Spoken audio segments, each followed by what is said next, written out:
If you struggle with shyness or social anxiety, check out our free No BS training course with actual useful advice you can do from home.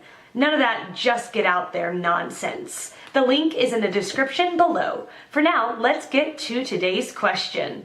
The question, how did people with social anxiety sweat turn red survive job interviews? Answer by Farley Mac. Good question. Tough answer. While my friends are busy, actually thinking about what they want, I'm busy thinking about what I'm going to say, what they're going to say, whether I'm going to hand them a card on the left or right side of the cashier. My response to the for here or to go question, whether I'm going to ask them for any kind of sauces, and how the heck I'm going to look to everyone else that must be watching me giving my order. Surprisingly, I just figured that out a few days ago.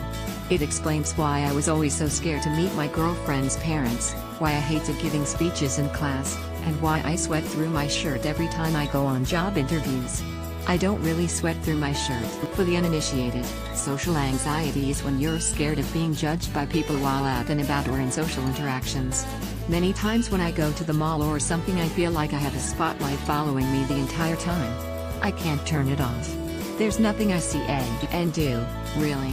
Something called developmental social anxiety happens when you're a kid.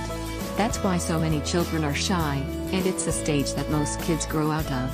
However, sometimes they don't grow out of it. Sometimes it persists through our teenage years and into adulthood. I used to hate seeing old friends of mine, but it wasn't because of them. I realize now that it's because of social anxiety. It's because I have this fear that we'll sit there awkwardly not knowing what the hell to say to one another, and that they have this hidden anger towards me because I haven't spoken to them in years. Those in my life ask me why I'm like this as a complete mystery to them. That's what made meeting my girlfriend's parents so unbearable. Instead of enjoying the conversation, I'm 2 steps behind thinking about whether I did that one thing right, or whether I could have done that better, and what they're thinking of me 5 minutes after meeting them. I'm not focused on pertinent questions, I'm thinking about literally everything else. Answer by Colin Purdy. I sweat a lot, and shake very slightly, but I don't turn red. Luckily for me, I don't normally drink caffeine, but I will be for job interviews. It helps me. It doesn't help everyone. I'm a very competitive person, so it helps me to view the interview as a contest, where the goal of the contest is to present the best possible version of yourself without crossing the line into dishonesty or arrogance. I spend a ton of time playing video games online against other people, so viewing it as a competitive game makes the setting feel far more comfortable. Actually, a 30-minute interview will exhaust me more than several hours of biking hills. Anyway, it depends on the person. Find a mental trick that helps you relax. Maybe pretend you are being interviewed by robots that are designed to look like people. Answer by Rebecca Knowles. I put on a whole new persona. Literally acting. I bite the bullet and just act like someone who is confident and excited to meet people. This post probably explains it better how to overcome shyness. The ultimate 3-step guide. Movita. Yep, I can fake it just long enough to last an interview. The interview is never the hardest part. Going to work and trying to seem normal 10 hours every day is so much this. I often wonder if the hiring manager took note of my change in personality from the interview to my day-to-day work. Sometimes I'm just glad I am not alone. My facade usually crumbles very slowly. Since I can't be the happy and approachable guy all the time every single day, coworkers will very slowly notice bit for bit, and after a few years they know the real me. It's a bit stupid, but it is much easier to get to know people and get familiar to a new job when you try to be as vocal as possible, even if that is not the real you. Method acting is pretty great for this.